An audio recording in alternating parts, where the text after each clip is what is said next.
spectacular racing on offer and Live for Speed. He's still going for it.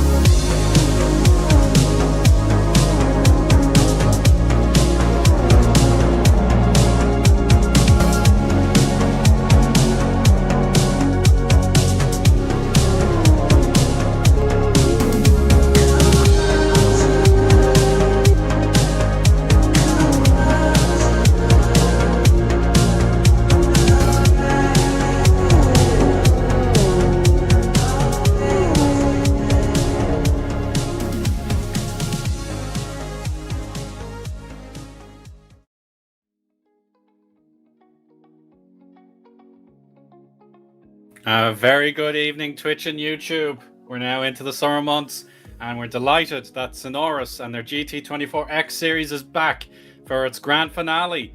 My name is Eoin Harmon, and it's a bumper studio for us this evening here in SyN Broadcasts because we've got Adam Sears and Kieran Redman joining me in the commentary booth tonight with Martin Kapal and Chris McElroy as our director liaison team. So I'll start with you, Adam. How are you keeping? Good evening. I'm great.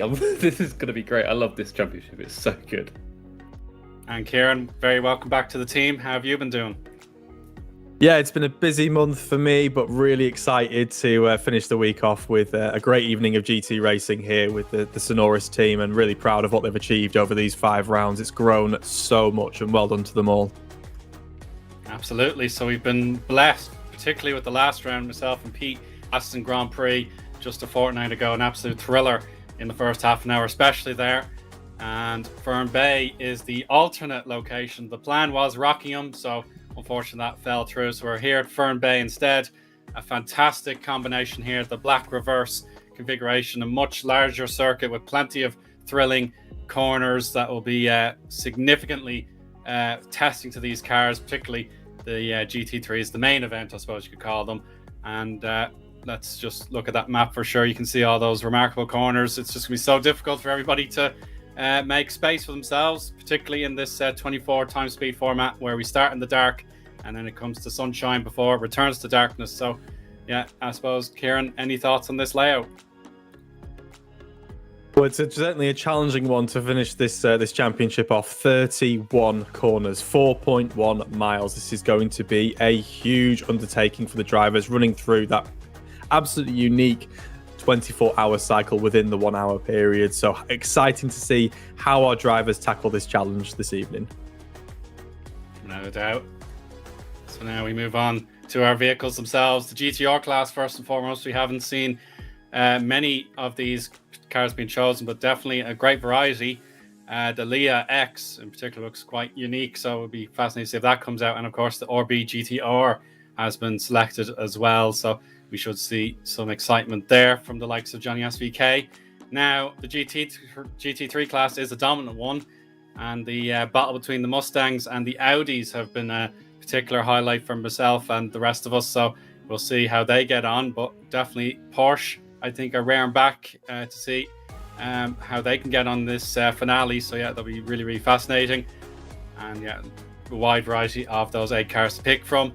And GT4s, we've got the Nissan, the 370Z, and then the Porsche Cayman equivalents here. So they should be absolutely delightful to see some of them on the road. And now we cross over to our championship standings, where a champion will be crowned. Cam Ton has a 2-point lead over Su4, which basically entails that the driver that finishes ahead on the road in the top 10 will become the new champion of Synoris GT24X. So the brand new championship will have its first ever champion in just over 1 hour's time. So yeah, it's basically Adam, a case of whoever gets the best rundown will give themselves the best opportunity to win the title. And how good is it that the first championship they've got comes down to the wire? So good. It's going to be brilliant. Oh, without a doubt, yeah. The two have been absolutely phenomenal to watch in the series. I know Kyoto and the 2 weeks ago at Aston were my particular favourites, but it's definitely been relentless between those two, and they've made sure that no one else can spoil their parade. And I look at their team's championship, we can see SRP have 881 points there, but there is no team's championship. Sorry, is a previous another championship coming in there, so yeah, my apologies. So we'll move over now to qualifying results. And it's Lalaru who's taken the final pole position of this 2026 championship. Just half a second better off than Sufor. Very interesting to see. And then Unite is going to pop in there with his FXR. So the GTR category will play its part, with Petranas as well slipping in, putting Cam under severe pressure there in P5. Then we've got Skyfall, Roni, Highwatt, Eoin and Hachiroku complete the top 10 there.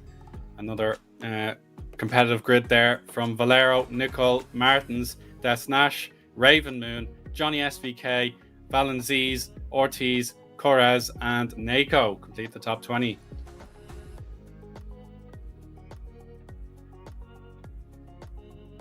And our final 2 times that have been set were by Manuel and Zachary. So hopefully they will get dispensation to compete tonight. And they're a bit they're way off the official pole time, but hopefully they'll get a reasonable chance to compete if allowed. So yeah, definitely to see all these drivers raring to go in this finale will make it very, very fascinating. Of course, the 6.6 kilometers or 4.1 mile circuit will mean there is plenty of corners to get through, so blue flags will probably play its part at the end rather than what we saw in previous rounds where it is quite easy to get lapped at least once. So yeah, Kieran, any final thoughts before we get going?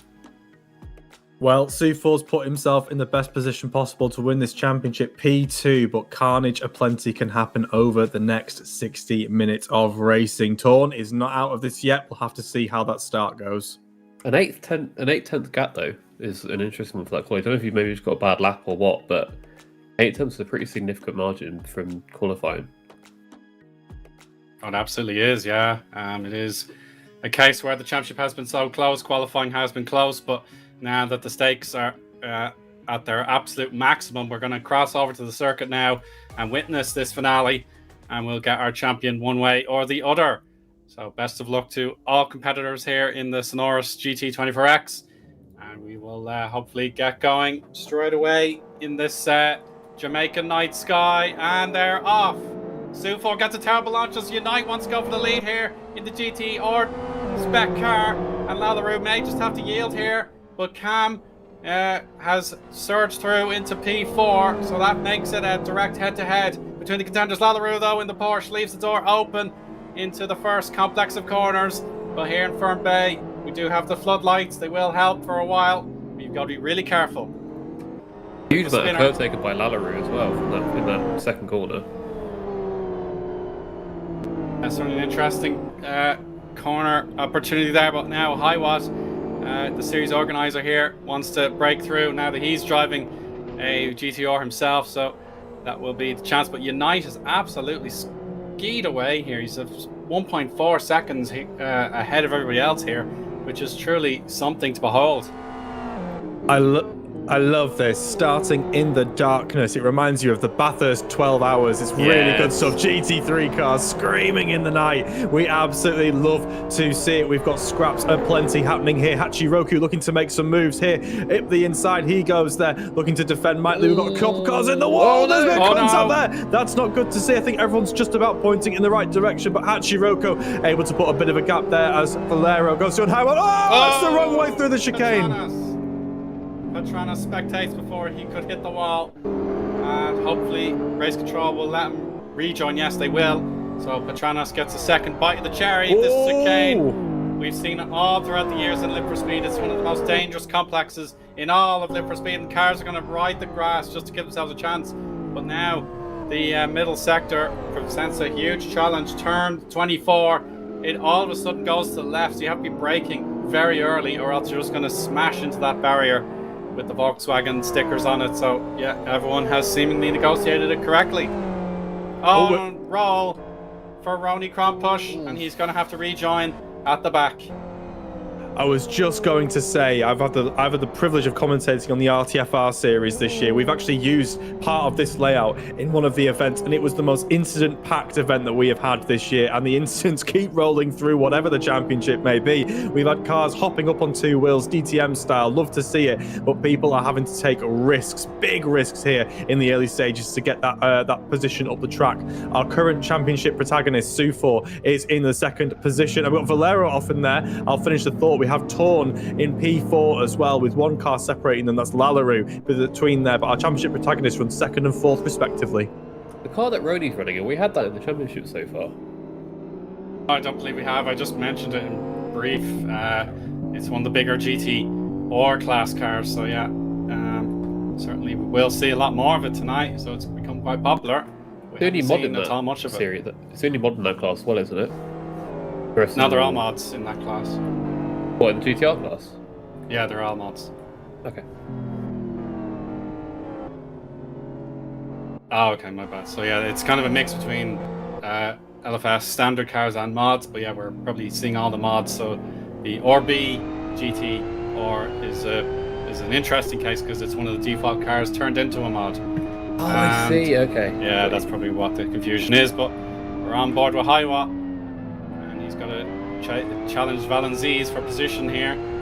Despite the opportunity to mingle with the classes here, Hiwa wants to overtake Valenzies in his FXR, I believe it is. FZR, beg your pardon.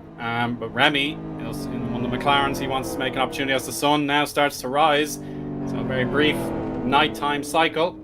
And Remy gets very close there, but now... Oh, Sufor's in a big moment. Sufor's off. Big mistake.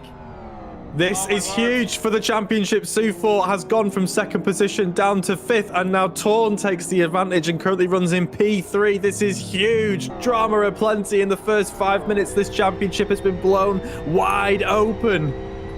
I don't think any of us expect to see that happen, right? A mistake from one of the championship protagonists. Yeah, never saw that coming, but already Skyfall will be in the way, and Hiwa's going to hit Remy. Contact with Remy. He's got it going again, though, pointing in the right direction, but he will be ruining that mistake there. All got a little bit clumsy in there. Hard to apportion blame just based on the one look that we had on it. But Remy, they're going, oh, and Valero's off from P9 as well. Big moments at the front of the field. Remy, Valero, apologies, plunging backwards now, trying to get the car back on the track there. A little bit of lag happening there as well, unsure what's going on, but he's to keep it off the racing line. And we've got a scrap going here between Skyfall and Sufor here. Sufor looking to recover, already making up one position. It's Mustang versus Mustang. Two great liveries on both of these cars here, and two very quick peddlers as we have a couple of drivers already in the pits. Yeah, Eoin is one of the Synoris team members, so he's in the pits, and then we have Nicole as well in requirement of service, and Hiwa also comes in to complete his mandatory pit stops. Yeah, we do have mandatory pit stops here in Synoris GT 24X, so I suppose for those guys with all the damage, you may as well just get out of the way and go to the end. And Skyfall, after losing that position to Sufor, he's probably better off just watching and waiting to see how Sufor can close down the championship leader, Tom, who will be hoping that holding on to this position will guarantee the title. And the pressure will certainly build up as the race continues, guys. I reckon Nico's come alive. This Unite has come alive recently in lift speed races. I've seen him so many times. He's just run up the front, really doing well. Don't know if he's just started putting a bit more practice in, or just found something with the cars or whatever. But in quite a lot of championships he's doing, he's really starting to run right at the top and being really consistent.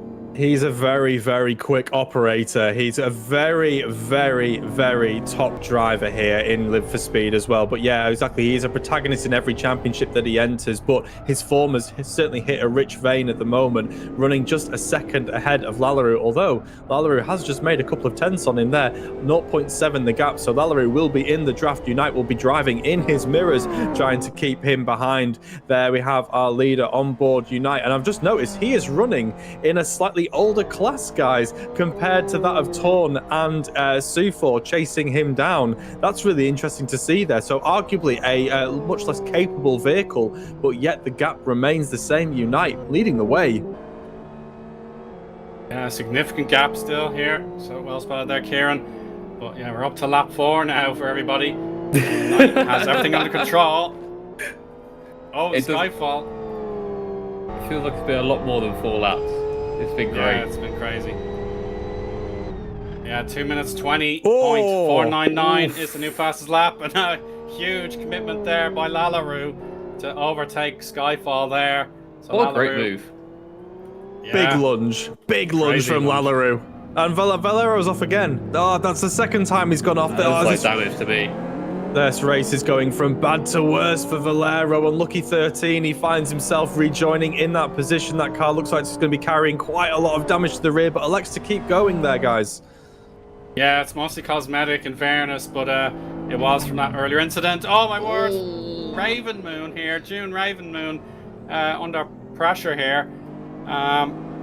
Also trying to overtake, so yeah, that's a great opportunity against Desnash. So Raven Moon, I beg your pardon, yeah, it's Desnash versus Valenzies, but now here comes Raven Moon, and yeah, these three cars, all with different interests, looking to see how they can make this overtake. Desnash almost hitting the wall there, the retaining barrier on the inside, and now Nako still having a challenge though. Yeah, Nako in the GTR FXR wants to make a move to. Oh, Raven Moon is slid though. That's a mistake from Raven Moon out of turn. I believe that would be 10, 11, and 12. So yeah, a bit of a mistake. And now the two appropriate classes can now have a fair fight. Oh, Valenzies is slow. Desnash and through the middle. Valero's done it. Where did he come from there? That's incredible. He's done an amazing pass there, right in the middle of the gap. Was that a double slipstream or something? That was Must crazy. have been a crazy exit. Oh, he's slipping and sliding. Oh, this is getting clumsy. 9 minutes and 13 seconds of pure Oh, chaos. into the wall. Oh, my word. We have cars scattering everywhere. What on earth is going on? We've got three very... What is still happening? I'd like to think we're three quite intelligent people, but I can't keep up with this, boys. I don't know about you. This is ridiculous. Everything just needs to calm down for a moment. Can we dial it back from Spinal Tap, please, boys? My word, take a breath, everyone. We are all running in single file now, and thank goodness they've got some gaps between them. But somehow, some way, Valenzies, who seems to be something of a cork in the bottle, retains his position there. And the big gainer in that, June Raven Moon, moving up from P12 to P9. It's a very interesting name, something out of the Supernatural or Twilight series there, but they're doing really well running in P9. It must be working for them. Well, I think if I remember correctly, which I probably don't because there was so much carnage there, I think that whole thing started off with a mistake from them, and then everything else fell to pieces in front of them, and they managed to make back whatever they lost. Oh, it continues! What's happening? Prize for a single point in the category. It's certainly still up for grabs here because, of course, we do have 3 GTR cars in the top 10 at the moment. So yeah, it's not panic situations just yet. But my goodness, we're seeing all kinds of chaos. I'm sure that's still not not over over check either. The split times. Yeah, a little bit of a gain for Sufor on this lap as he wants to pile the pressure back upon Synoris Ton's shoulders, and yeah, he's got to keep it calm. 2.5 seconds separating the championship protagonists as of right now.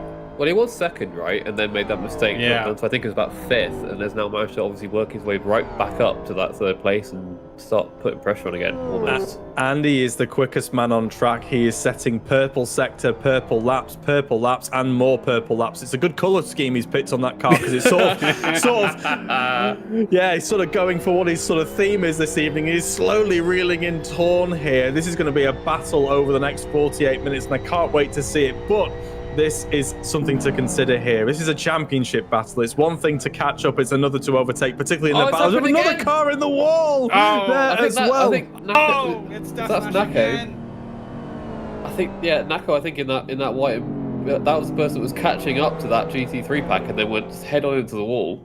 Obviously managed to make up that ground and then hit the wall wide. again. Another Mercedes goes wide. That will be Valenzies, and that's going to distract Nako and Remy all together now. Through the chicane, more deep breaths. You've got to stay alert here. No more silliness. Using the grass and four-wheel drive power. That's incredible if he can make this work. New fast lap by Lallaroo this time. 3 wide almost. You can sense that the outside line is wide open. Valenzies and Remy goes into the wall. He missed his braking point completely. Remy got lost? Yeah, completely missed the corner entry there. There's simply too much happening on screen right now. We just need it all to calm down just a little bit, but this is the Synoris GT 24X Championship. It's the grand finale. We don't do calming down here, and still the chaos continues. Rally cross oval style up over the back he goes. There does Dasneshi, and he manages to just about rejoin. His car was perfect 2 laps ago, and it's absolutely battered by the end of it. You couldn't kill it with a stick, and he goes again. Off he goes. The rear tires dug off the curb. Remy got the perfect view of it. And thankfully, no more contact. But watch out for Synoris Eoin. He might be heading up the road yet. He's got enough time to rejoin. But my heavens, this is not even 6 laps gone. Not even 15 minutes gone. And it's utter chaos in the midfield as Valencies wisely goes into the pits. I do have a question. Is that is it? Was it Lillian? Was it? Is that based on the Lotus GT300 from Super GT, or am I misseeing stuff? The knowledge, the shout. Good shout. I think it might be, but I don't want to guarantee it. But I think it's the Evora. Well, if we'll just take a breath, 46 minutes remaining. It's all going to calm down just for a moment. We can run through our top 10. Unite leads the way by 3.4 seconds from Torn, our championship protagonist. And if I can draw your attention to the chiming tower, gents, Sufor, 0.7 seconds behind Torn. That is a monster of an effort from Sufor. He has reeled him in. Look at the gap between them. It's barely non-existent there. That is going to be fascinating to watch our championship protagonist. Just a reminder, 2 points separate Torn from Sufor. It is whoever finishes first on the road, because we're expecting these 2 gentlemen to be near the top of the timing tower. That is for sure. Right now, Torn holds station, but Sufor will now need to look to get past. But I do not think Torn's going to make it any easier for him. This is the grand finale. There's no more points to be gained after this round, so let's see what happens. Yeah, you can't have any caution with this when it's 3 quarters to the win and go for it, because you have to finish ahead of your rival. Now, this is going to be full exploitation of the rule book. We are going to absolutely push the boundaries of what we are allowed to do here. There is a championship on the line. You can always be a world champion, but you can never be the first. And this is what it's all about. Who will be the first, the inaugural, the original champion of this series? Will it be Torn? Will it be Sufor? One way or another, it's going to be a Mustang. So let's see what happens. Bragging rights in perpetuity up for grabs. Yeah. I suppose you are allowed to change cars in this championship if you feel like a particular car is better suited to you at a particular track. Then you're allowed to change. So I know Highwatt has been driving all the class cars just to demonstrate them all at some stage. So remarkable stuff there. But Ton and Sufor. Oh, very close. Did they file a flight pan? Yeah, Nothing crazy. He took his Mustang to Equestrian there to go up and over the jumps. He went, there you go, I'm here all weekend, everyone. That was fantastic work there. Amazing. Keeps it pointed in the right direction. Does Torn there. Brilliant stuff. But 0.5 seconds. It looked good, but it's cost him time. Down the inside, maybe, from Highwatt into the first few corners. No contact. And he's got to say, yeah, that was my fault. Out of turn 6 they go now. But now he's decided, I'm going to take the place. Remy did not do enough to defend it. Here now. we go. The championship protagonists are here, and Sufor's ahead. He made it look easy as well. Bob would not be happy with that one. Yeah, but now he's got to pull clear. No more errors. Bit of the grass there on the right-hand side tires, but thankfully they're pure slicks on board the Mustang, so it should be okay to get them back to full capacity, get them clean, attacking those curbs, and beautifully done by Ton as well, just to stay in the boundaries as well. Hooks the apex a bit tighter, but Sufor on acceleration is clear, and lap 8 can now begin as the clock continues to tick away here. So plenty of time still to run, but the championship will go to the very, very end here. There's a good example there, Royal Rumble, with Torn of when the car is in the air, the wheels do not power the car. Had to lift off as he launched up and waited till he landed before he got the power back down. This is a big scrap developing here. 0.6 seconds. What a roll Sufor is on. He is quick, because Torn is not a slow driver, and he made that look very, very easy. But Sufor is powering away there. I believe Torn had some oversteer out of the chicane, which left him vulnerable, and Sufor was able to capitalize. But he's not letting him go just yet. Still sits in the drafts of those long straights that are trademark on this track. He will be able to catch up.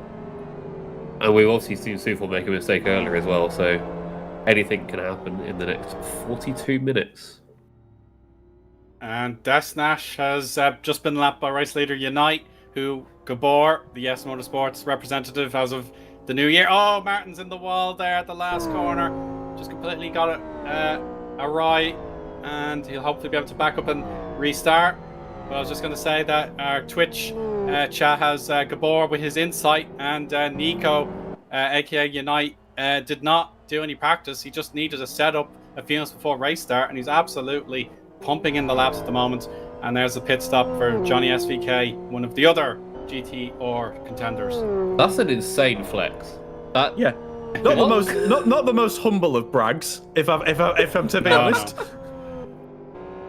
He is a bit of a pro in that car, though. We have to admit, where credit is due, Unite is, again, a very quick operator. We were saying it earlier. He's always a protagonist in whatever championship he enters. And look at what he's doing here. He's doing this in a car that is not the top spec. He's doing this in a car that's slightly compromised when compared to his other championship protagonists. But 1.6 seconds back is Sufal. Further back, 1.8 seconds there. Not much that distance back to Torn either. Rapidly. It's coming down. It's coming down. Oh, we have some contact in the wall. We've been bigging him up there, but Unite just made contact with the tyre barriers. In fact, all of them made contact with the tyre barriers there. One after barrier? Another. Exactly. It's gone now. We know that much. It's all over the front of these Mustangs that's running at the front of the grid here. But that has compromised Unite massively. 0.7 seconds is due for. Let's see if he can take the lead.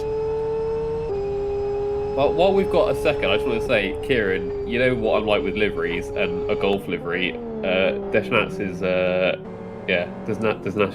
car is a lovely thing, in my opinion. Yeah, Team America Golf livery. I absolutely adore that. Great work to the livery designer of that car. It looks a lot better than what it did a few laps ago. So Desnesh has obviously been in for some repairs, which is nice to see. And obviously, he's got the branding on points. SyN broadcast there for the vinyl livery across the screen. There we are.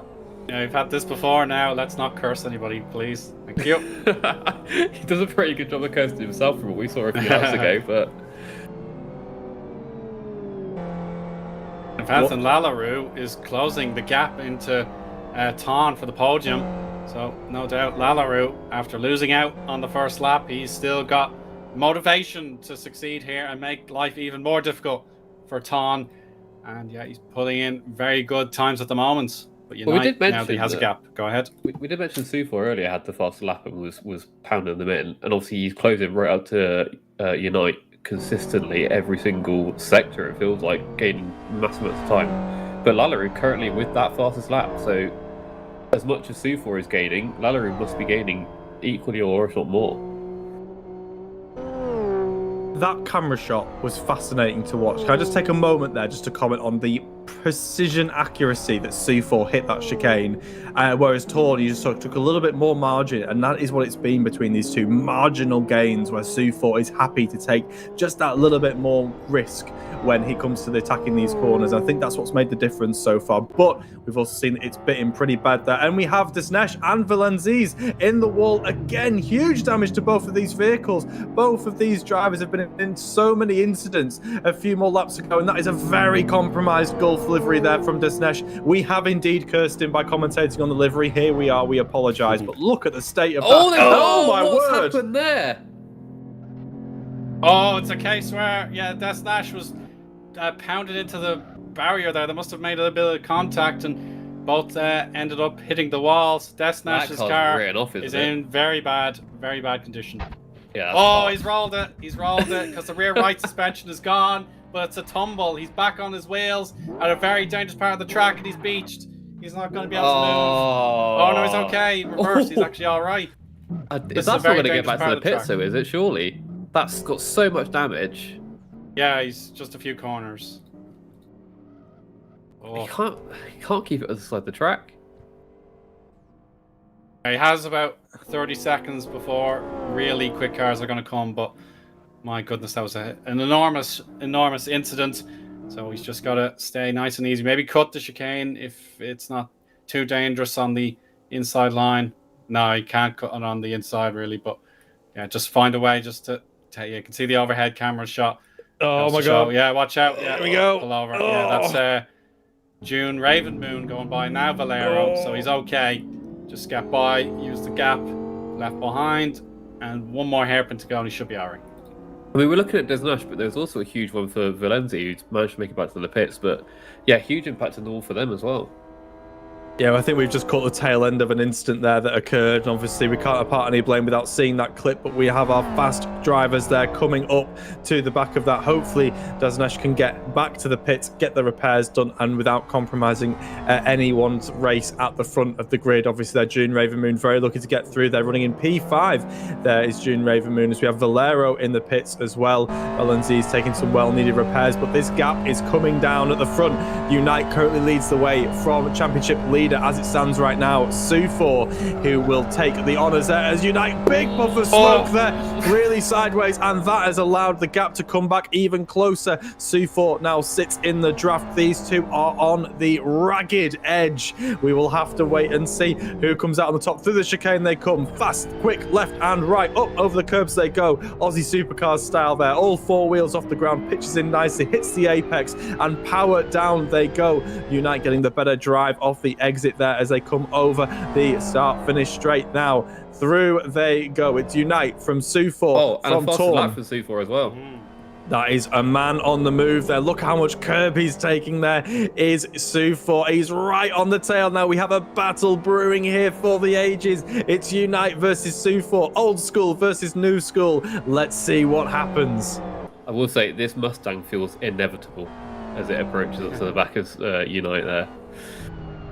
Yeah, and that's why the number plate says ban GT3 on Unite's car. He's pretty adamant that he doesn't want GT3s taking away his plaudits. So yeah, that's a consistent viewpoint, I'm sure, from Unite. But just wanted to point out that Valenzi's was not using his speed limiter in the pit lane, so he was spectated for speeding way too quickly in the pits. So he's been allowed rejoin. We'll have to have his laps reapplied. Yeah, there we go. They're back in the correct order. But now Sufor, with the speed of the Mustang, he's pining to spot his moments. But at the moment, it is a very tricky part of the track. See the addition of a little ramp there makes sure that you don't pitch the car into a roll. And it's only 0.6 of a second between these two. We never like to get political here on Sim Broadcast, but the banned GT3 movement might be getting a few more supporters so far, as Unite is doing a great job of keeping Sufor at bay here in what is old school limited machinery. And speaking of another battle here as well, we have Eoin going slightly sideways there, a bit of a scrap there, and I think it's Valero in the back there as well, just behind him, just trying to work out who that is. I think Valero's had a slight change of livery there, and look at this, here they are, P1, P2, half a second separating them away. They're coming up to slower traffic. Will that play a factor? It most certainly will. Let's see as we are coming up to the halfway mark in this race. 34 minutes remaining on the clock. 26 have passed, and it has been action aplenty in the first half of this race. But let's see what happens. Remember, everyone has to take a pit stop, and we do have our front leaders have not taken any just yet. Sufor up and over the curbs they go. Slightly compromised exit there from Unite, but able to keep the car planted and parked on the apex there. Good drive off the end, running wide into the grass. That will compromise him, but doesn't look to have lost too much time. 0.3 seconds the gap between the two of them, and he's in the draft. He is indeed there, Kieran, but the trouble is these corners tend to suit Unite in his driving style. He's going to keep it nice and smooth. He'll be able to pull off a block or two as well. So make life a little bit more challenging for Sufor. The exit that Unite gets is crazy. It's really interesting that the older car is able to deploy the power a little bit easier on the exits here. Really, really interesting. I'm hearing him here, four-wheel drive. That's a great shout. It's rear-wheel drive versus four-wheel drive. I love that. What a scrap this is. Eoin here for Synoris in the white Mercedes needs to yield to blue flags, hopefully after this corner. It's a good opportunity to do so, and yeah, he will take that. Nicely respected there, so it allows the leaders to carry on. Valero's a good distance behind Eoin, so no panic for Synoris there. They're looking good for a healthy dose of points, but of course they want the title of their creation to go into their stable. And at the moment, Sufor is in command of the championship as things currently stand. Sufor leaves absolutely nothing on the table, does he? Just so close to every wall, every curb, every barrier. That's probably why he's got the fast lap, to be fair, but it's really impressive to see. But it shows how much he's having to push to keep on fighting terms with Unite, who again has managed to open this gap up here as Unite gets a big wobble on the exit there, but just about keeps it pointed in the right direction. But that's going to cost him some time.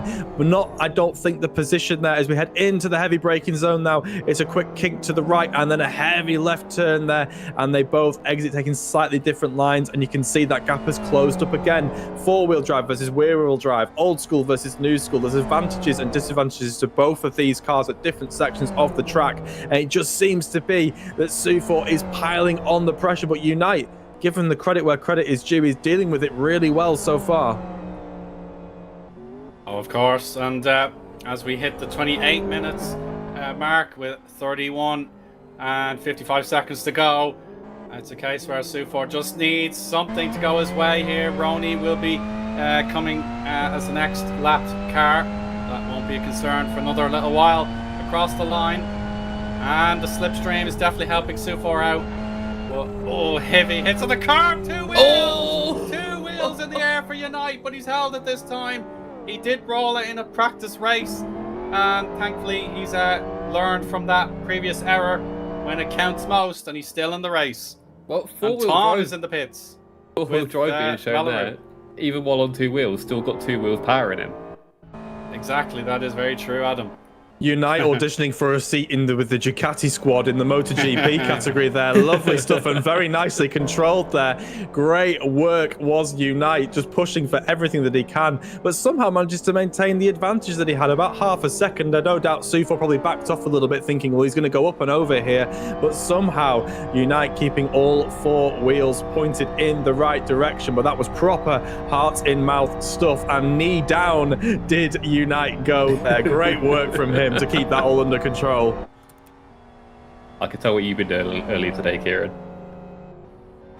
There's a lot of motorcycle racing going on. It's really, really good actually at the moment. But yeah, Unite Marquez at the front leads his way from SyN. SyN Davizio, so I should say. Oh, a bit of a slide there from the lag, but yeah, 16 cars remain. We've just lost Remy from a personal disconnection. I think he just elected to leave. And now here comes the Mustang power. It's going to be as close as it's ever been in the 13.5 laps run, but the high line will not suit SyN's chances at all. He's going to be absolutely impeccable out the corner, and I'm afraid it's just too much to ask with Unite on that four-wheel drive acceleration. He's got clear again, but here we go up the hill, back off. It's not worth it until the end. Oh, he's hit the grass. Oh, he's grasping it, but he tags the wall. He may need to keep note because Ton has already pitted. He's already at that dangerous left-hander, so the chance to pit for SyN, he needs to perhaps think about it in the next couple laps so he doesn't get undercut and lose the championship initiative. Yeah, with that mistake as well, you think you've already lost some time on the lap. Just take the pain and go with the pit now, and then make sure you know where you are for the rest of the race. That is a big wobble to the confidence as well. And here he is. He likes to stay out. Throws a defense. Yeah, he has. He's definitely fooled all of us here in the commentary box. We thought he was heading straight for the pits, but no, SyN elects to keep it going. He thinks he can retain that rhythm pretty quick, but that has got to be relayed to Torn. There's a championship on the cards and a big slide from SyN. See, this is what happens. He was running really, really well, and he's had a wobble, and all of a sudden it starts to compromise him, and this is it. You start to make little mistakes. Half a second here, a couple of tenths there, and all of a sudden the door has been blown wide open for Torn to take advantage of this championship. But the race is going the way of Unite, who's putting on a stellar performance here. 4.6 seconds the advantage over SyN as Torn is lurking here. We have race winning potential here from Unite, but championship drama aplenty here with 28 minutes and 30 seconds to go. Well, something that's easy to forget while it's in the while we're in the middle of the day is that obviously we are doing 24 hours of time within an hour slot. So every single corner, the track conditions are changing slightly.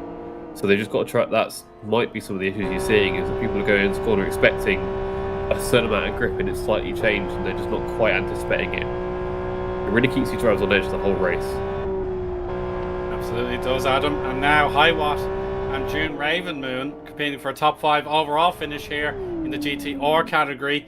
They're seemingly the best cars to have underneath you today. So no doubt about it, to see the domination of the red blocks in our timing tower goes to show what a remarkable situation we're in after so many weeks of the GT3s being the cars to drive for the vast majority of people. It's now the time of the GTRs to get a chance, and it's great to see the variety of vehicles on show. Nearly every chassis has been picked, so yeah, I think nearly all 4 options have been selected, just perhaps one exception, and that's about it. But there's Zachary. He's just needing to see the checkered flag to win in the GT4 category, so he just needs to get that Nissan 370Z to the finish line, and he'll be considered a class winner. I'll be honest as well, that is a car that I forgot existed entirely. I don't keep up with GT4 as much as I should, and yeah, it's an interesting one, though. Well, I like it. Zachary's thinking working smarter, not harder here. He says, I fancy some silverware. And I know I probably won't get it in the GT3 car, but no one's picking GT4, right? No? Cool, I'll take it. I'll take home some silverware. Currently running a very respectable P15 at the moment. And again, just getting to the end is an advantage here. If we have a look at the timing tower, you can see several disconnects and leaves, obviously following incidents as well.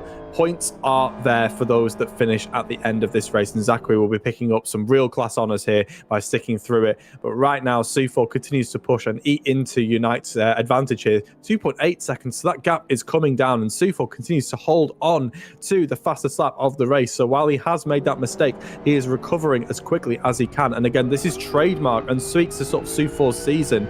He's very, very quick because he pushes for all the margin that he can and then some. But he does have a mistake in him. He does have a wobble in him. And look at the sun coming down there. Brilliant stuff as we head towards the wall of champions, and SyN pushing again for all that margin that I mentioned there, trying to reel in Unite. 2.9 seconds is the gap between the two. The lovely beach to our left there, absolutely picturesque. Fern Bay at its very best.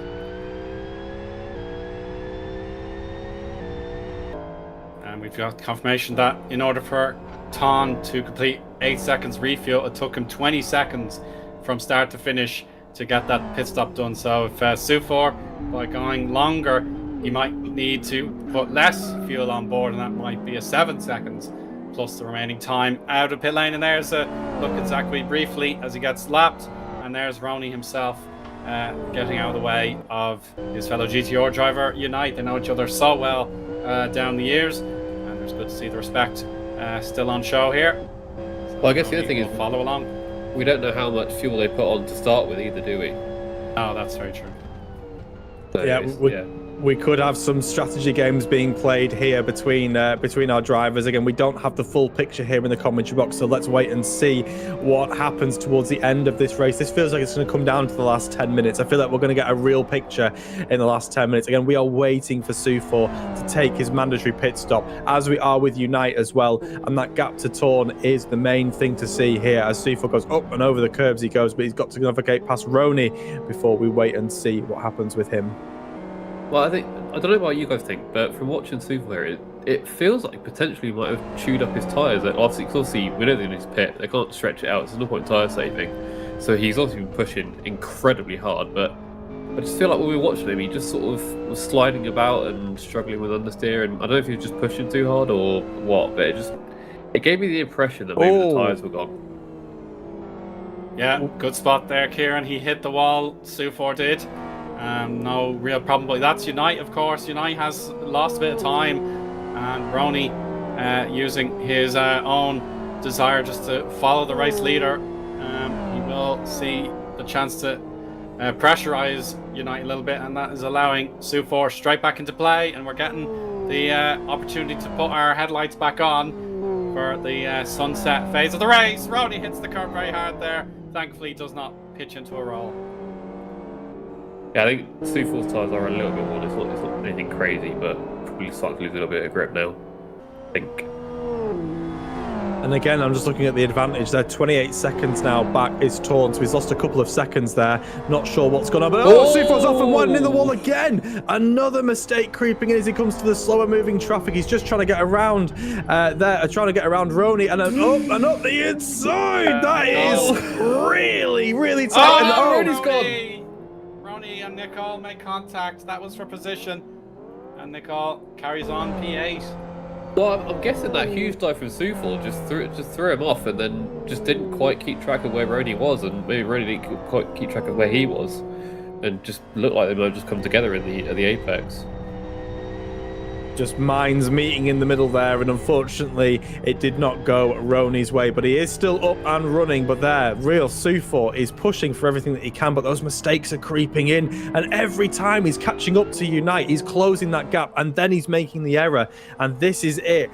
He's thinking about the race. He needs to think about the championship. Torn is lurking there and waiting to capitalize on these moments. And again, he needs to make that pit stop. But Sufor is putting himself under massive pressure because he wants to win this race, not just be the inaugural champion.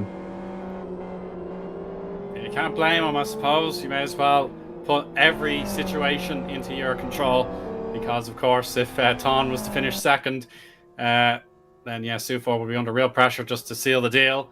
So, yeah, to get the +7 swing would guarantee the title no matter what happens. So that's the objective, to make sure you can get the 25 points for the win and make sure no situation can go against them. We are expecting a pit stop before the end of the race, right?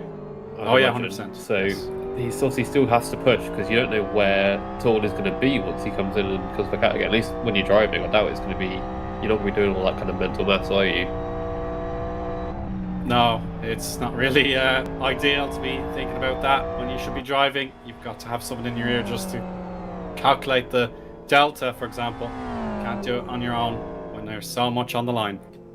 So I think from our estimations, we're expecting about, what, is that C4 going to come out 11 seconds ahead? We said about 20-second pit stop? Yeah, that's our approximation. We'll see exactly how it all works. Yeah, Ton was quite slow in the previous lap, and that's given Sufor another healthy cushion, but it's certainly nothing to celebrate with just yet. Well, that's the other thing, I guess, right? If you haven't got anyone to sort of see in front of you, if you're not being pushed to push like Sufor is, he's got his eyes on Unite and is pushing to try and catch him. Torn is just sort of out on his own, I'm guessing. So that's going to be difficult to get your. There's always a little bit of margin you pick up while you're following someone, regardless of whether you're trying to push or not. You stick with them, and it really kind of gauges your pace. If you're out on your own, it's so easy to get distracted, to not quite focus as much, not quite push as much as you can do. Yeah, that's probably a slight challenge for in there. No, I completely agree, because you can be so focused on your race and thinking, I'm setting good lap times, good pace here, I'm doing pretty well. But actually, the guys you're chasing might be 2-3 tenths faster because they're really hunting down those podium positions in that win. So again, that could be compromising Torn. We're just seeing time sort of fall away from him, unfortunately. 31.5 seconds, the gap now back to Sufor. Again, Sufor does need to pit. He is the fastest man on track. He does have the fastest lap to his name, but he still needs to pit. So let's wait and see what happens. He may have some damage, he may opt for a different tyre strategy, but he has margin as we have Nicole in the pits. Nicole will be hoping to stay ahead of Roni, but yeah, of course Roni will get slipstream off Ton, so that'll help him out. Valero's taking the final corner as well, so the chance to finish in the top 10 overall is going to be finally balanced between these drivers. So yeah, it's a bit of a long wait for Valero still, or sorry, Nicole. So Nicole's taking a long time just to get sorted, and Valero is having a big battle with Lallaroo, who wants to lap him.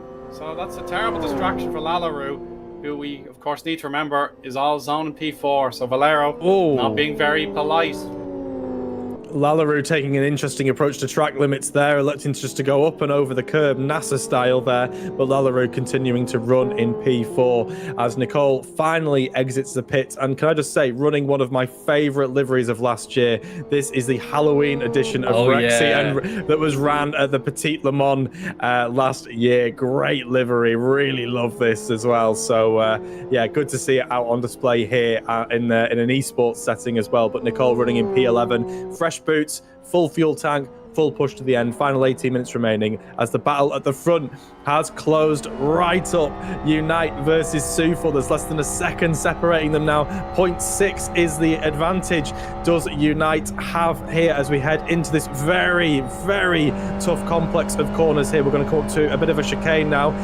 Through they go there. The quick right and left snakes around Suzuka style. We do love to see it here. But our leaders now come flying over these curbs. They're taking as much as they can. 0.6 seconds. We have had so much racing this evening, but again, Sufor has closed up to Unite, and this battle rages on for round number 4. Oh, I'm gonna United's bring in the out. pits. He's taking Oh. his mandatory pit stop, or he will take it right now. Sufor takes the lead. He'll have the 40 or the 25 maximum points as of right now. But Unite doesn't need any service at all. He doesn't need to refuel, doesn't need to change tires. He's raring to go, and he's out clear as a lamp in P2. That's a huge call. I don't have any words. I was going to say, Adam, like no fuel, no tires. He's just got to be so settled and happy with the product that he's got under it. And he must have been saving for so much of this race, which is awfully ominous for our competitors. How much fuel saving and lift and coasting was Unite doing? Sufor kept on catching back up, and I was thinking he was putting in some monster laps. No, it must be actually the opposite. Sufor's been pushing like heck, whilst Unite has been managing his tyres, managing his fuel, and that was the quickest, more like a stop-go penalty there for Unite. But what a great strategy. Let's see what happens in the remaining 16 minutes. With it being four-wheel drive, obviously those tyres are all wearing evenly, and probably you get better traction, so you're not sliding the wheels anywhere, unlike that Mustang will be. So potentially it's just the base of the way the car's designed is making it so you don't have to chew up tyres or anything like that. And again, maybe Sufor took a slightly lower fuel load at the start of the race, whereas Unite maybe opted for a full tank. Again, this is information that I wish we had, because what an interesting strategy call that was there from Unite. Again, we don't have the full picture, but is this a strategy masterclass? We'll have to wait and see. Sufor electing for a more common approach here. He has 16 minutes to make his mandatory pit stop, and 11 seconds is the gap, which is not going to be enough. Well, if he can, if he can also just do a stop and go without having any fuel or tires, that would be a crazy call. But I feel like that's probably not going to happen, which would, But is this going to be touch and go for Unite? This is the question. Does he have to continue to fuel save, or is he comfortable? Again, information that I wish we had here. But Sufor is going to have to come into the pits, and right on cue, I think that might be him. No, it's not. No, it's That's June. That's June Ravenmoon, and then Sufor's behind him. Yes, we've got June Ravenmoon in the pits, and I have Sufor, our race leader, as well. This is huge, not just for the race, but for the championship as well. He's taking on fuel. He needs way more fuel. So this is going to be really painful, and off he goes. Going past? There we go. He's off. Unite goes through and takes the lead, but Sufor has taken on some more fuel. So will he be the man in the driving seat in the end of this race? Let's wait and see. Well, I'm gonna go with a little history flashback. I don't know if you guys remember or have heard the story of the Audi in Trans Am when they first brought over the Quattro. But the drivers from that were saying that they could basically just put the car wherever they wanted. They could fly past all of the old, like the Mustangs and the other American muscle cars, because they could just put, if they had to go on the outside, then they just could, because with their four-wheel drive, the amount of traction they had, just anywhere, they could put the car wherever they wanted and just drive past people. So it feels like that is what United's been doing this whole race. When Sufor was catching up behind him, caught, got behind, but then United, no matter what, it looked like he was making a mistake, or the car was sliding, or no matter what happened, he always got the traction, always just drove away. Just seems like that's potentially what we're seeing here with this four-wheel drive FXR. Within the regulations, within the balance of performance, potentially Unite has found the cheat code here. What an amazing turn of events this is in older machinery, but four-wheel drive. Don't know who had this on their bingo card, but make yourselves known now, because my word, what an event this is. 4 seconds the advantage is Unite over Sufor, and that's just for the race. Let's not even talk about the championship. 31 seconds back is torn from the leader. That's a huge margin there is torn. He's 27 seconds away from a championship, and like Sufor might be picking up the honours of winning the championship, but Unite looks to have this in control. So far, so good, but a very quick lap from Sufor at the moment. He's 1:59, just rounding up here on this current sector.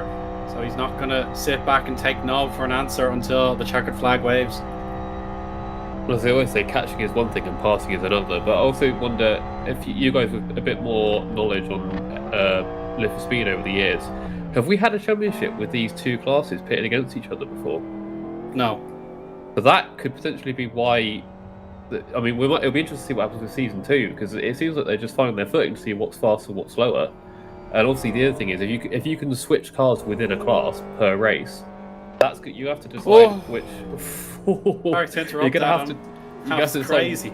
which class you want to pick based on the options you have within the class, not necessarily the car you want to pick. So we have multi-class racing, right? And we have that, and that's an amazing thing. But I want to see multi-generation racing. I want to see different generations of GT car going up against each other. I think that is a sub-championship for this one next year. But let's put that. That's almost what you have with the GTR versus the GT3, because the GTR is like an older spec, kind of early days with like a DTM type thing, right? Was it? Yeah. Yeah, so but what I would like to see, though, I think, is like an actual championship for it, whereas we have Ortiz off the road, just trying to get back on there as well. Yeah, it looks like some sort of missed the braking zone there. I think that was the beach corner, right? I think so. It's turn 11 or thereabouts. Yeah, turn 9 or 10. Dude, look at this battle here between Torn and Roney here. Two different generations of car, and Roney is looking the quicker of the two. He's flashing his headlights, trying to get him away. Here is Torn in the way. Yeah. That's it. I mean, obviously, this is slightly awkward situation here. Roney is a lap down, but is the faster driver. It obviously had that instant on lap 1. You can see the countdown clock on his dashboard there, slowly weaving its way down. But Roney is trying to make moves, trying to get laps back. This is going to greatly compromise Torn here. This is why he's losing so much time. Through the chicane they go. Look how much curve the GT3 car can take versus Roney's vehicle there. Roney avoiding the curbs entirely. It's such a fascinating battle. A big sideways moment there for Roney, catching it and pushes on. I mean, you were talking earlier, Kieran, about the age of the car. Is that a better example than orange display on the dashboard, like orange lettered display on the dash? That's some proper like 90s, early 2000s type stuff. Mate, never mind the orange dash. I want to look at the sequential gearbox that's in there. I wonder if the sim racing setup is designed to replicate that. I wonder if Roney's got a little sequential gearbox going at his racing desk. We'll have to ask him post-race. But I love the glowing green as well. It's like a Casio digital watch. It's absolutely brilliant. I love this onboard here. Can we get a championship of just these cars as well? I'll pitch it to Synoris as well, because what an amazing event we're having here. Old school versus new school. It's a little narrative we've got here, as well as the championship, as well as the wider race itself. But this is really good to see here. More traffic situations for Cam to deal with. It's going to be close. That was very close. Menzies is going to stay full throttle until it's time to get that slipstream back. But yeah, good work there. A mistake here from Ortiz. That'll be good news for Menzies. He wants to make an impression on Ortiz. But I think they are far apart at this stage. Yeah, well and truly lapped this stage. So yeah, Ortiz is just heading up the hill to the Wall of Champions, as Kieran has dubbed it. Torn's got to be feeling slightly helpless now. I do feel for him a little bit. 9 minutes remaining in not just this race, but this championship. And what a championship it has been. And I just want to take a moment to just give full credit to the organisers of this championship. It started off with 7 people. We didn't even cover round 1 as well. So again, and what it's built to, what it's grown to, we've complimented them every single round. It's just got bigger and bigger and better. And what a way to sign off on this championship with great racing from multi-classes, multiple fantastic drivers and operators from the Live for Speed community. And I am so excited to what they see what they do in the second chapter. Well, something that I should also note is that Torn did come into this championship 2 points ahead. However, if I'm reading the spreadsheet correctly, I think Sufor actually did 1 race less. Yes, yep, that is true. That's correct. So that's a comeback, isn't it? It certainly is, yeah. He's picked up nearly every single point on offer to him. He won that Coyote race in fine style and just missed out at Aston, I believe it was. So he's picked up as many points as he possibly could, despite Ton being here from the very beginning as one of the Synoris team members. So yeah, Sufor can seal the deal here however he can, and he is a worthy champion. Well, we don't want to curse him just yet. 8 minutes remaining, and we have a lot of seriousness on this display. And let's look at the driver standings now. 2 points separating Torn from Sufor. 70 points for Torn, 68 for Sufor, and right now it is going the way of Sufor with 8 minutes remaining on the clock. Can he keep it on the black stuff and point it in the right direction? We'll have to wait and see. It's been a great effort from Torn. He was there from round one, one of the OGs, as we would call him, one of the original drivers competed, and the first winner as well as the first pole sitter, and that will never be taken away from him. But will he be able to make himself the first inaugural champion of this series? Well, he's going to have some luck fall his way, but never say never. 7 minutes remaining. Do not go anywhere. Well, no, we have seen Sufor make mistakes so far this race, let alone this season. So it's not over yet. Anything can happen in the last 7 minutes, especially with Sufor closing up to Unite again. Only 2 seconds gap from when it was, what was it, like 10-15 seconds when he came at the pits? It was about 10 seconds, yeah, but that kind of rounded down. So the gap is now 1.7, and there's just one more car in this whole sector that they need to lap. So it will be a fair fight depending on who buckles or who ascends to greatness in the final 6 minutes 45 seconds of this race. So remarkable stuff here, and the pressure's definitely building. Look at the late braking from Sufor. He's really going to gain some time on Unite now. This looks like massive fuel saving from Unite here, trying to get this car to the end. I will remind everyone, a complete flash of a pit stop there. Mandatory only, no fuel, no tyres. He has managed this race right down to the 60 minutes that is required in terms of fuel and in terms of tyres, and he's had to compromise his own pace. He's been helped by a couple of mistakes that have creeped into Sufor's race, but Sufor, you would say, is the predator here. He's chasing him down. Oh, up and over. He goes the tyres there. Again, those mistakes have constantly creeped in, and Unite was up on 2 wheels, slightly off camera there as well, but Sufor went full Top Gun, up and takeoff did he go in that Mustang GT. It is 5 minutes remaining, and this race is not settled. Well, the other thing we did see earlier, Sufor gaining multiple tenths every single sector on Unite, but as soon as he caught up to him, he got within a certain range, and then either Unite put the pace back down or what, but Kieran just maintained the gap and couldn't really get near him until he made a mistake trying to close up. Yeah, the draft will affect the downforce of the chasing Mustang, so that makes it a little bit more of an obstacle here to win the race by an overtake. Unite has to downforce anyway because he's far through the corners, so that lack of downforce, even though the Mustang is quicker down the straights and also does have that slipstream, but the straights just don't seem quite long enough to make a move. No, it doesn't look like it, but fast lap goes to Lallaroo now. He just wants to win this, win something for his troubles. He's not going to catch Ton as things stand, but that would be an extra favour to Sufor if Lallaroo was able to get onto the rostrum, but at the moment it doesn't look likely. Well, Lallaroo and Sufor have been swapping that the whole race, haven't they? Yeah, it's been going backwards and forwards between the pair of them. They've both been very, very quick, as we have Unite just going around some slower moving traffic, and Sufor able to navigate that as well. Great work from both those drivers. That race uncompromised. I think it was indeed Highwatt, but look at the clear road they have ahead of them. 4 minutes and 20 seconds remaining. We are in the last couple of laps. I think Ortiz has had a roll as well. That's the entry to the beach section, I think. So yeah, big mistake. At such a late stage. The first complex, sorry. Yeah, beg your pardon. Yeah, it's turn 6. I think he's just crashed to that. So big mistake. Well, I guess we have seen obviously rejoins to get your laps back. So I assume that's something you could do, but it's obviously just a bit of a devastating moment. Yeah, he's kind of shell shocked. Yeah. Look how close we are here. Half a second advantage is all that remains between Unite and Sufor. We have had 56 minutes of racing, and it comes down to this. The drafty overspeed, and to the inside goes Sufor in the Mustang. Around the outside, they go 2.2. And somehow, some way, they both make it through the first chicane. I can't believe it. They both just enough room to make it through, but this battle is not over. Sufor shows his nose, threatens the move.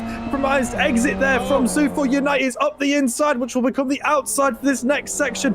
Cuts back, switch back track move there from Unite, shows the nose again, leaving plenty of room. He's defending fresh air there, and up he goes again around the outside is Unite. Can he make it? Maybe he's going around the outside. What a move from Unite. That's what I said earlier about that four-wheel drive. You can just put the car wherever you want and it'll grip up. Oh, back down. No, too much of a lunge that time, and Sufor has to accept defeat in that particular squabble, but it's still not over. 2 minutes and 37 seconds to go. Unite still pushing as hard as he can, doesn't need the curb to guide him along, but definitely the most perilous part of the track is coming up in just a moment. You've got to be very careful as the sunlight is well and surely gone around Fern Bay. And Unite is going to push on as best he can, and yeah, it looks like he's cultivated his gap of about 4/10. It just seems like Unite could just drive within his means, and Sufor has to be inch perfect every single corner. Grass. Famous last words there, Adam. There, runs wide on the grass, compromised exit, which gives Sufor the overspeed. To the inside he goes, sweeps through, and will he get it stopped? Oh, just about. He's parked it on the apex. Nicely done there. Banned GT3 cars on full display there from Unite. He is right on the rear bumper and getting very acquainted with the diffuser of that Mustang. They go one by one through there, and wide goes Unite, gathers it up, but I think that might be all she wrote. Will that be the moment that race slipped away from him? Unite loses traction on the exit, runs wide, and has lost about half a second there to Sufor, and Sufor leads the way now for the first time this race. Was that my fault? It might have been your fault. I disagree. I can only apologise. We'll focus now. It's the last lap with a minute and 15 seconds to go. This is guaranteed to be the last lap. There's no way you can lap this circuit any quicker than 180 seconds, or 120 seconds, I should say. The wreckage there of Ortiz is still sitting there out of turn 3, so he's willing to just sit it out and watch the remainder of the race. And now, he's got to have to figure something out here, folks, because the corners are not going to be too favourable when he has to do a little bit of slipstreaming. He's probably getting a headache sitting at 90 degrees. Yeah. Look at this. Unite is closing the gap through that whole complex of corners there. Sufor just missing every single apex going through that complex of turns there, which has opened the door to Unite to close the gap. Look at that, how much he was riding the curb there, up on 2 wheels, pushing for everything he can. Obviously, no championship implications for Unite here. He just wants to win this evening, but Sufor wants to take home all of the trophies, including becoming the inaugural champion of this championship. But 10 seconds remain on the countdown. As Eoin said, this is going to be the last lap of the race, and there is only 0.3 seconds separating our leaders, and we have slow moving traffic up ahead. That is our GT4 Nis Datsun there, who smartly pulls over to that side. Really nice work there, but look how close Unite is on Sufor. The chicane, they go! Keep footing, lad. Unite keeps him pointing in the right direction. Great work there from Unite. Full bravery on display on the lock stops. Big puff of smoke. Again, not able to there. Poor traction. Poor traction out the corner there, but he's held it. Did Unite even fit brakes to that car? Look at this stuff. We've only hit 60 minutes of racing, and it all comes down to 0.3 seconds. And in the draft is Unite. This is where he made the mistake. No. The grass. It's gone. No, That's it. No. Goodness gracious, gonna grab it. Whoa. Tony Hawk style off the half pipe, and that concludes our season in fine style. Take it away, Kieran. I want to just call out Rob Mothershaw there. It's a 10 out of 10 from the Swedish judge. Oh, he's backed off. Unite, and he's backed off really slowly. Is he out of fuel? No, he crosses the line. Sufor wins not just the final round of what has been an amazing championship. He has won the championship, and he is the first ever Synoris GT24X champion is Sufor, and what a fight he had. He had to earn every moment of that race. Unite, a valiant effort in slow moving machinery, in second position. What a threat he was, and what entertainment he provided right at the end of this race. Great work. And can we spare a moment for Torn? Is that Torn there? There he is, coming across the line to finish third on the road. Torn, unfortunately, misses out on the championship by a matter of a couple of points. But you have to say, Sufor has earned every moment of that. And what a moment it is to be the inaugural champion of any racing series. Great work, Sufor. Of course, Unite second overall, but won his class as well. Should mention that.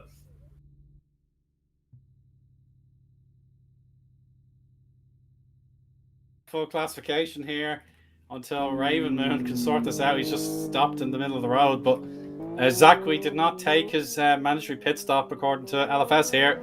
Ravenmoon is moving again, but Zachary, yeah, he did time out, so he's supposed to be awarded his pit stop back.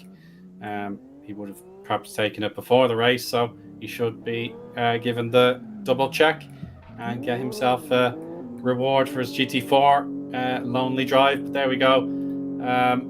Once June makes to the start finish, or else time ticks away, 505 seconds to go before this race is eventually ended. So there we go.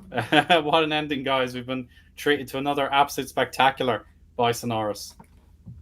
I am speechless. I genuinely didn't think I'd ever see anything like that. That was utterly insane. I've got the same feeling now that I did when I watched Chastain do that wall ride at Martinsville in NASCAR. Yeah, Hail Melon. Yeah, that was unbelievable. Yeah, my heart was in my mouth, just keeping the foot planted as we went full rallycross on a dirt oval, on a banked dirt oval, I should say.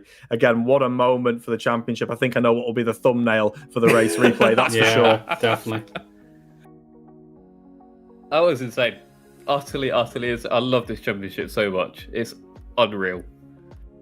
And great to see that despite multiple classes, they can all battle each other as well.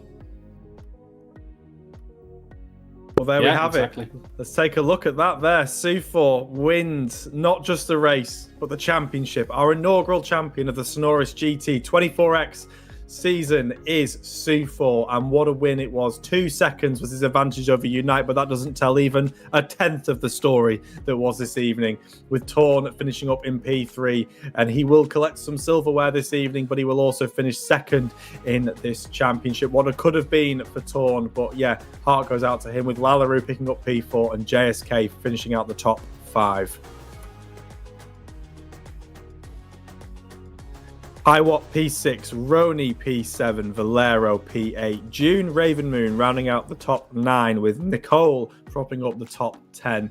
Dasnesh with an absolute incident-packed race, but one of the best liveries on the grid this evening in P11. Ortiz, P12, spent most of his time on his roof, but does just about make it to the end. 6 laps was the disadvantage. Eoin, P13, Remy, P14, Martins, P15, and then Nako in P16, Perez, P17, Hachiroku, P18, Skyfall, P19, and Manuel in P20. Petronas in P21, Lai in P22, Valenzies in P23, and Zakui finishing up P24 there as well, with the fastest lap going to race winner Sufor as well. Yeah, thanks so much, Kieran, for stepping in and confirming all those results. Hiwatt and team will be very busy just verifying all that, just so much going on. But no doubt about it, this series has really started to come into its own just as it comes to an end, unfortunately. But no doubt it's proving to be very popular, and I hope we'll hear and see more from Synoris as the year goes by. It's only the end of March now, so there's hopefully space in the summer or autumn in a few months just to think of something else to keep everyone busy. But Adam, I just want this back. That was crazy. I loved it. I really hope we get the pleasure of commentating on this series again, assuming they host it. I think there is appetite for it. So yeah, I'm desperate for this to come back and for us to be able to commentate on it, because I've had such a good time. Thank you. No problem. And then Kieran, oh my goodness, what on earth do you have to think about that? Like, it's just a truly stunning ending to this race. It really was spectacular. I'm going to need about an hour to come down before I can go to bed. What an ending that was. 60 minutes of action-packed racing from some of the very best that can do it in the Live for Speed community. And again, I want to say, and I've said it twice before, I want to emphasize this championship only had 7 people when it started, and what a finish it has been, and what a championship it has been. The enthusiasm you've heard in the booth this evening is 100% genuine. It has been greatly organised and very well done for the Synoris team. And please, please, please, we will be here to be invited back for round number 2, and we only hope that you guys will come with us as well. Yeah, 100%. We've had a phenomenal time. Everybody who has taken part in the broadcasts, it's really been a treat on our Sunday evenings. And Synoris, Team Synoris, congratulations. This is your first foray into hosting a championship here on SyN Broadcasts. I know Highwatt is no doubt delighted with how things have panned out. So I'm sure after all the effort he's put in as well to advertise the championship and organise all kinds of server configurations that we can all enjoy, I'm sure he can now take a little bit of a breather and say well done to himself and his colleagues just to get everything organised. So yeah, on that note, it is time to wrap things up for this 2026 season of GT24X by Team Synoris. So for myself, Eoin Harmon, Kieran Redman, Adam Sears, and our race directors and liaisons, Martin Kapal and Chris McElroy. Thank you so much for tuning in. We'll see you again very soon. Have a good evening. Bye-bye. Some of the most spectacular racing on offer and Live for Speed. Still going.